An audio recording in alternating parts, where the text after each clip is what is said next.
Okay, this is so important for you to hear. So important. This is called The American Dream by Jason Calacanis, the #1 investor in Uber, Thumbtack. He has 7 unicorn companies, okay? The guy might know something about the future. Alright, check this out.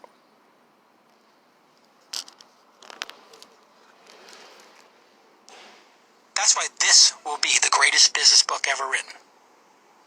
I shouldn't be the one writing it, yet here we are. I'm the outsider who... Hold on. Bookmarks. There we go. American Dream. Go to bookmarks. ...thing to prove. And ultimately, he heads to the West Coast to make his fortune. Here you go. The American Dream. The American Dream still exists. It's just not as widely distributed. Our parents and grandparents took factory and white-collar jobs and rode them for all they were worth in the last century. Now the robots, who never sleep and self-improve on an exponential curve, are taking these jobs. Meanwhile, we humans, with our nagging physiological and emotional needs, struggle to keep up. Most of you are screwed. But you're here, so you're clearly willing to learn, and I can radically improve your odds if you do the work. The world is becoming controlled by the few, powerful, and clever people who know how to create those robots, or how to design the software and the tablet on which you're reading this. But please, don't stop reading, because I'm going to show you how anyone can get a seat at the table with the Digerati, Illuminati, and Moneyrati, and, perhaps, tap into this 100-year boom. Yeah, I've got my own formula like those other business books you've bought, but there is a major difference between my formula and theirs. Mine is forward-looking. All of the other books out there, and some are great, try to explain to you how people made money in real estate by mastering the art of the deal or by getting the right people on the bus and the wrong ones off. But they are largely historical documents now. The world has changed more in the last 10 years than it did in the last 10 decades. That's not just some clever one-liner to say in a conference keynote or at a dinner party. It's an undebatable fact. The changes we've seen with the internet, with mobile phones, with robotics, with sensors, and in biology are mind-blowing not just to civilians, but also to the people working in these fields. And the pace is increasing. I could give you a list of mind-blowing breakthroughs to prove my point about how fast things are moving. But I'd like this book to stand the test of time. And the truth is that giving you examples like a computer beating a human at chess, or an encyclopedia made with no paid writers, or computers flying airplanes and cars without steering wheels, or wars being won with robots are so commonplace that science fiction is having a hard time remaining, well, fiction. I know because the top-tier investors who invested in the last 50 big things call me to find the next big thing. I live on the edge of the future of business and technology. As an angel investor, it's my job to write the check when no one else believes in you. And that's the most thrilling bet in the world. Every week I meet a dozen dreamers with insane ideas who want me to give them my money, advice, and access to my Rolodex, but mostly the money. Oftentimes I'm the first money in, the first investor willing to take a chance with a company like Uber or Thumbtack when they are only worth, and almost everyone else has said no. This year, I invested $750,000 in a company that makes a robotic cafe called Cafe X. It eliminates the 2 most expensive aspects of Starbucks business, real estate and humans. When the founders emailed me a video of the prototype in action at a college in Hong Kong, I wrote back to them, "Is this a joke?" They said, "No, it is not a joke." So I invited them to come to my incubator, where we spent 3 months refining the product and helping them craft their pitch. Then I introduced them to my rich, powerful, and in many cases compulsive gambling narcissistic friends, who funded the company for millions of dollars. If we succeed with Cafe X, we will reduce the price of a latte to $2 again. Make it perfectly every time. A computer never forgets how much foam you asked for. And reduce your wait from more than 5 minutes to under 30 seconds. The machines know where your smartphone is, and they make your coffee when you're 90 seconds away. Instead of a Starbucks on every other corner in a city, there will be a CafeX machine in the lobby of every building on the block. Instead of being open 14 hours a day, these robots will serve us 24 hours a day. CafeX and other startups will also eliminate millions of jobs in which humans get paid to stand behind a counter and repeat back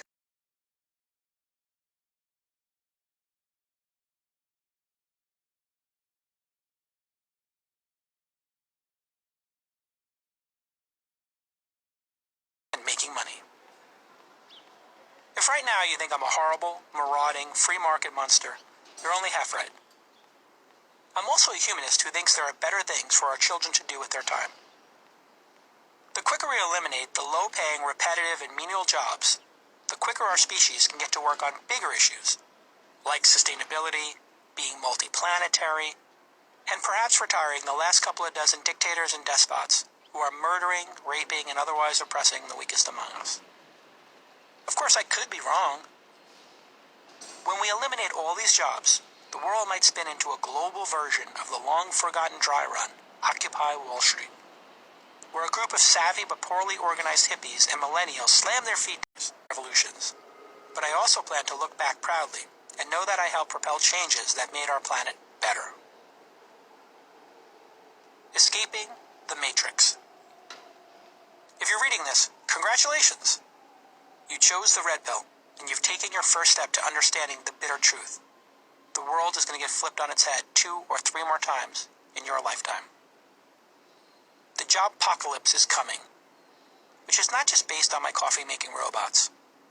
It also includes the elimination of most white-collar jobs, You hear we're that? told, or careers. It's not just me saying Like being it, a lawyer, doctor, teacher, accountant, pilot, journalist, or, wait for it, a software engineer. Hear all that? Yes, while the greatest opportunity on the planet today is probably being a software engineer, I just invested in a company that hopes to eliminate software engineers by letting you type into a box, make me an app that does X, Y, and Z, before spitting out your own version of Uber for insert service that sucks right now. If you haven't had a panic attack reading this introduction yet, let me tell you the next product I'm looking to back. An artificially intelligent robot that studies humans and builds other robots. I haven't found it yet, but I probably will by the time you reach the end of this book. The snake is going to eat its tail. When that happens, there is a good chance a lot of rich folks have already planned for this outcome by buying islands or huge ranches in remote places like Wyoming or New Zealand. I'm not kidding. That are fully off the grid, complete with solar,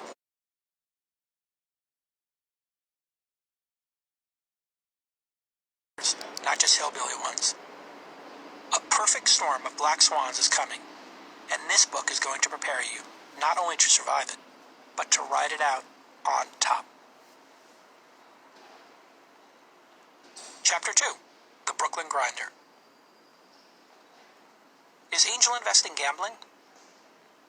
Folks in the technology industry debate if angel investing is gambling or actual investing. And it depends largely on how you approach it. Every year I place 40 bets, hoping to win back more in aggregate than I've put down. I've invested just under $10 million in the 6 years I've been angel investing. And the portfolio I've built is worth over $150 million. That's a return of 15 times my investment.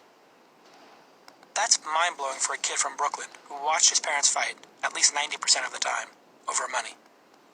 More mind-blowing, however, is that the majority of my investment dollars were invested in the past 3 years. $9 million of the $10 million, in fact. If you drill down, I invested under $100,000 in the first year as an angel, and hit my 2 big winners to date, Uber and Thumbtack, in my first 5 investments. The return multiple from the first 2 years of my investing is actually 1,500 times. These startups take 10 years to play out, so no one knows exactly where I will sit in the Hall of Fame of angel investing, if one is ever built. But it's safe to say I'll be in the top 10 angel investors of all time.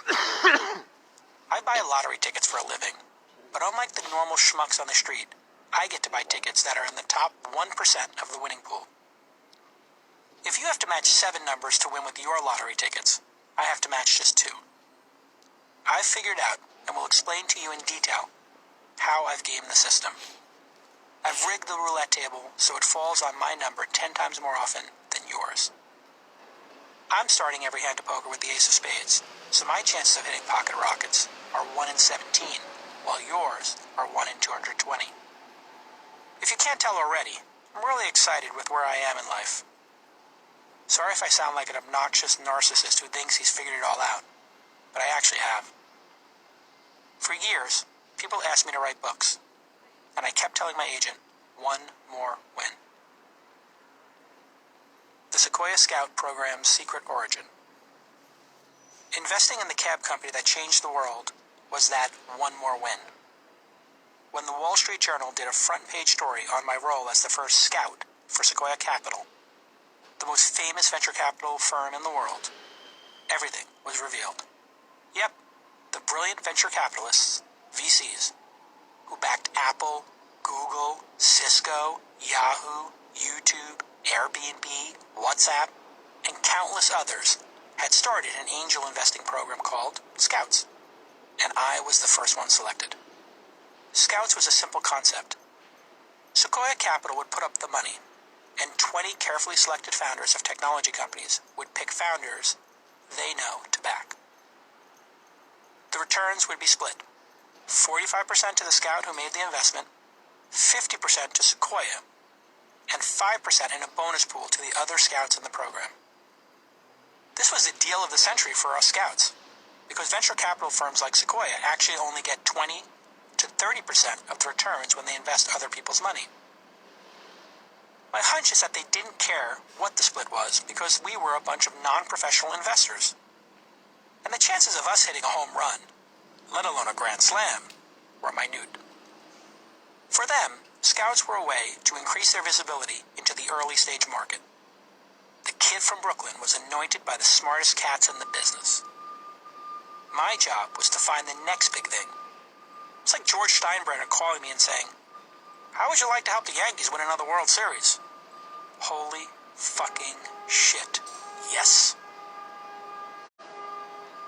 I used to dream about this life. When I was a kid, I always dreamed of having a dad who was a rich banker or billionaire, going to Harvard and having a trust fund, as opposed to having a dad who almost went to jail.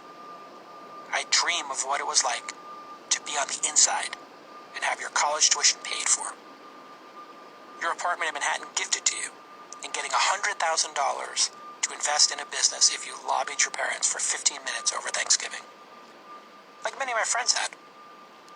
I didn't have that privilege, and it put a fire in my belly. I would sit there on the B train heading home from Fordham at Lincoln Center at 10 p.m., on my way home to a $300 a month attic apartment on 10th Avenue, where the only place you could stand upright was about 20% of the space in the dead center of the hallway, and think to myself, what would it be like to be rich? What would it be like to have $100,000 on the ATM receipt instead of $100? What would it be like to not have to worry about money every day of your life?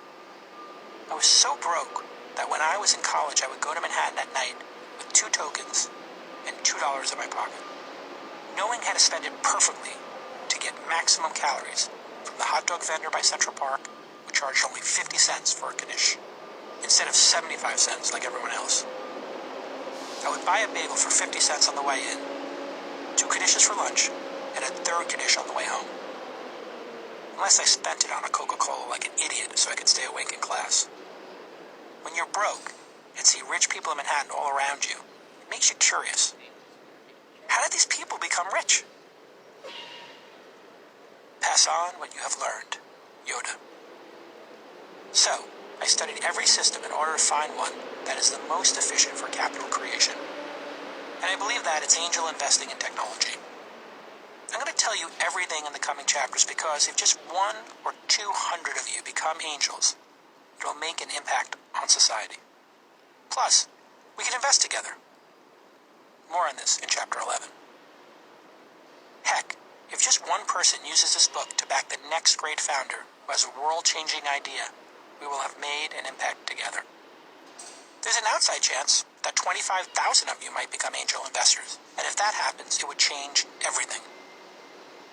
The world has trillions of dollars sitting in bonds, cash, stocks, and real estate, which is all really dead money. It sits there and grows slowly and safely, taking no risk and not changing the world at all. Wouldn't it be more interesting if we put that money to work on crazy experiments like the next Tesla, BioKeeper. Google, Uber, Cafe X, or SpaceX? Right now I'm actually writing down a 45 years list old at the of time people I'm I can writing ask this, and I to plan raise on doing funds 5 more years just of to angel sponsor investing. this product. I'm on a 10-year Just to get plan. it made before the crowdfunding Another campaign 200 on bets, Indiegogo. and I'm done. Then it's your turn. By the time I'm done with my 1% 10-year of plan, the company I will have or the invested product, in 350 the startups. digital product and the my hardware goal product, is to 1% return of it $250 for million $1,000. on That's hell $25 of a million freaking deal, deployed. actually. I'm If exactly you halfway paid there. attention to the grand scheme of it or whichever. No gamble, no future. The team is building now. Now, It's not just me gambling blabbing has a anything. very negative connotation here in the West. It's literally But when I would spend all night playing like the poker in app Los production Angeles is going to with start mostly within old Asian men, 3 days. I would frequently hear them say, 3 no days gamble, from today, the app no production future, is going to start. before pushing their chips And into it's the pot, been standing up, reviewed and rubbing their necks and heads by furiously. the rest of the team. A It's tick not I just soon my acquired idea at that unconsciously. point. It took me a couple of times to understand what these old men were saying, but I quickly started saying it myself, whether I was at the tables or not. No gamble, no future. If you learn anything from this book, it's that you must take risks as an angel investor and in life if you want at least the chance of an outsized outcome. This does not mean you should be reckless. In fact, it means the opposite. I've studied and studied how people have built wealth as angel investors, and I've focused on having an unfair advantage over them. I'm going to reveal every unfair advantage I have developed in the coming chapters, So I got the 6 so that you can channels deploy that I your got, money which is intelligently, the close or family and perhaps connections just and more loyal intelligently friend. than everyone else. And then I got Which, if you ever won a poker, probably you 20 know other is the people. key to success. So potentially I could raise If you can't $26,000 tell who the supper right at the here. poker table Potentially. is, it's I you. really just need a 6. So find another Because table, or the figure out Founders Institute costs how to be better than each of the other $2,500. players. C Corporation This might costs take time, $750. but everything worthwhile in this life takes time and effort. Whatever. Anyhow, I got it all written down. For the real outsiders. So, production, just to get the product in hand. The product in hand with going to the Founders Institute as well. That means going to the startup incubator. I mean, where there's investors like looking at the freaking product and everything. And they make a cut of your product if it sells. So, anyhow, so it's in their best interest. But $4,300 is what all that comes to be. The $2,500 for the Founders Institute, the $750 for the C Corporation on Clerky, the $150 for 3 classes. I got to take 3D printing, Arduino, and plastic injection molding class. There's this place over in Oakland. It's called Constable or something like that. But most of these these maker places, they're like $150 a month, and then you have to take the little class, and then that's it. So, because the tech shop on Folsom Street closed. Anyhow, and I put $300 down for monthly membership because it's like $150 a month generally. So, and I also put $600 for the hardware for 3 prototypes. I mean, after that, I'll have 3 prototypes in hand. I could shoot videos and stuff and show this damn thing working and all that stuff, and Kometsu will working on the app after Carrie Ann and Fred have reviewed the layout, what I project anyways. I mean, it's still ultimately up to them. But I'm making sure that it suits what they vision as well. So I could start this thing and sell this thing, and they could continue working for this thing passionately, serving their own purposes.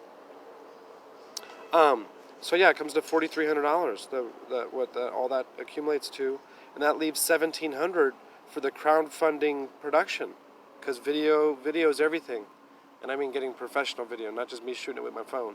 Although they do talk about that, but I mean some of that money is going to go to marketing and putting it on Instagram ads, Facebook ads. The campaign's going to be for 39 days. I only have to get a little bit of information together before I could even start it, and I could have that information populated within a week. And I could actually literally start the crowdfunding campaign on Indiegogo. I mean, people raise $2 million on there for a damn sweater that has headphones in the hood. How crazy is that? I mean, the BioKeeper is about helping people save their life story, and it's donating to charities and opening maker spaces and wellness foundations, wellness centers, with the profits. I mean, this is totally for the community and everything. How could it not be a fucking home run, touchdown, grand slam, plus everybody's getting paid $50 just for referring it? It's not no MLM marketing scheme. I mean, multi-level, whatever. I don't know. I'll figure out something if your cousin decides to start pumping out sales too. I'll make sure that you get a little something so you don't lose to their connections, or whatever. I don't know. That ain't my business, man. Anyhow, so this is all, things will start happening. My buddy Mark Sloshenko already said he'd help me shoot the video. This guy used to work for ABC, the news company. He used to work for them. He knows a lot about editing video, okay? So, and he already agreed now. Because Komet's making the app. And Michael agreed to make the app. Once they see what my idea is of the layout. They could troubleshoot it, what they foresee, or whatever the case is. Because Komet's been training to write code all year, for like a year and a half now. So, the team's finally coming together like Voltron. And this is really happening. And so, I got a list of 20 people besides the 6 that I think I already got covered. So, this is going to be doable as well. And, I don't know, it's really going to turn into a really big deal. And it's really going to help a lot of people. And it's going to change the way that these actually startups get funded.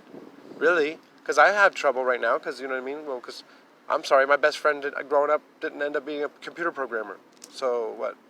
Shoot myself in the foot and say, oh, screw it? No, man. When you have a relative that dies and I see your post, I'm like, fuck, that's one more person could add a BioKeeper. You know what I mean? That's why I have urgency. There's no time like the present. You could choke on a chicken bone tomorrow. Anyhow, so, love and light. Love your life. Love your life. And love your neighbor. Spread some love. All you need is love. Ba ba ba ba. So, and this writing thing is gonna be fucking huge. Huge! This thing could really, it is going to turn into a vast network. Because I know people that Komet, Komet just wants the program. But once Carrie Ann hears the full thing that I've already thought of, and, she'll be implemental for sure. Anyhow, so, and I got some journalist friends. Holy crap. Like friends that are journalists, on Facebook connections anyway. And then I got Instagram, 10,700 connections. I got therapist friends, just what they like to say to the world. You know what I mean? Hey, I'm putting together this thing. It's just a page on the damn BioKeeper page. And we'll scroll down, you know what I mean? It's called a blog spot. It's so simple. Digital is so simple. Especially when you have just a few friends just share your stuff. I understand. I know as soon as I got this damn thing in my hand and Komet started showing, we started sending screenshots of what we got so far and stuff, it's going to build momentum. People's going to start feeling it, And I'm going to the damn place. It's over in Oakland. It's right off 12th Street BART. It's 3 blocks away. It's called Constable or something. Constantinople. I forget the name of it. It's kind of a wicked sounding name. But there's also this place called Human Made in San Francisco. But they all cost around the same.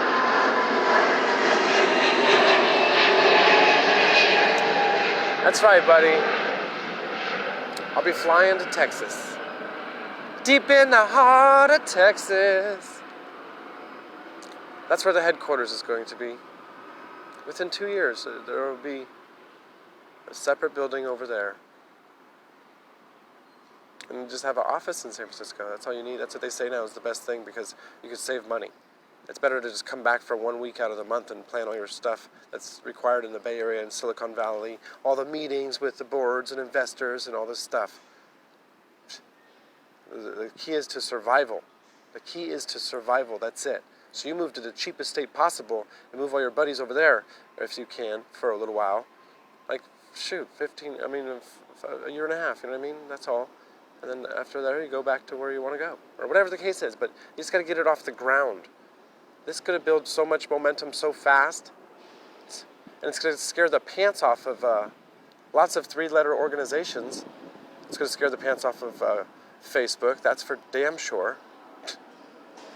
It's going to scare the pants off the venture capital companies because they're going to see that this company is actually disrupting their whole platform. And that's why it's also important to go to Founders Institute, because that's kind of like the bottom of the scale for the startup community, like the incubators. They just tell you what to do to get it done, and they put you in front of investors. And Founders Institute gets like 4% of your thing, but the investors end up making a lot of money if your company gets big. So it's in their best interest to continue to help you as well. Plus it puts you in their pool of already billionaires that are already created their own startups. So you get their information, you know what I mean?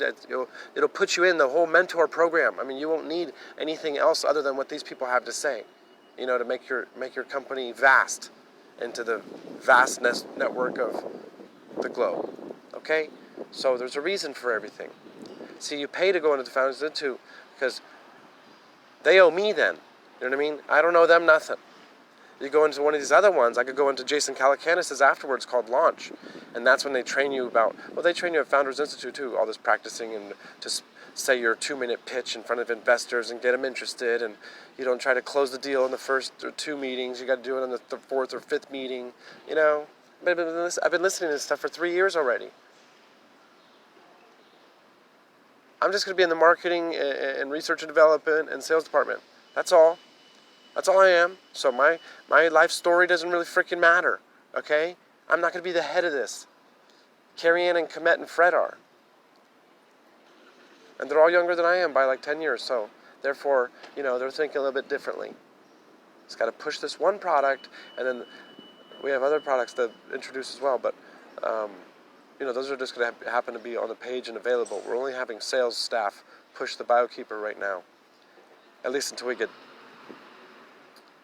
another thing that's going to be highly instrumental in the evolution of our state of being. Ah, life is so grand. See, once the little marketing team's in place, all you gotta do is just, okay, make another one, call it this, and da-da-da-da-da. They already know, you know what I mean?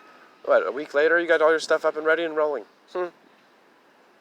That's how quick it is today when you got Fiverr as well. You can outsource everything on there and pay $13 an hour to a computer programmer. So anything is possible. Any back-end help that Komet needs, Michael's right there. Plus, I got the outsourcing, you know what I mean? Maybe they want to work on something, particular hard part, and we outsource for the other part, you know what I mean? Doesn't matter. Plus, we're making it open source, so go ahead and copy it, because you ain't going to be donating and earning the recognition that we are and doing the charities, and you don't have the sales staff that we're going to build, and none of that. Yeah, you're not making the maker spaces and wellness centers. Yeah, this is a whole thing, like looking into the next 20 years of life's existence, what's going to be necessary to help with that transition. These facilities are going to become public utilities. Seriously. They're very necessary now, today, right now. So, check out Andrew Yang 2020. Andrew Yang 2020. Him versus Trump, or don't vote. Hey y'all. Do-do-do-do. I mean it. Andrew Yang. Look him up. Y-A-N-G. Okay? Candy Clark. What's up, girl? Romeo. Curly Romeo. But see, I got two. Oh, Ramon. Hey, Deborah. Hey, guys, just rewind it right after I post this right now. Just listen to the very fucking first 3 minutes. Just listen to the first 3 minutes, okay? Just the first 3 minutes. I'm telling you, it's worth it. You'll be so grateful that you listened to the first 3 minutes.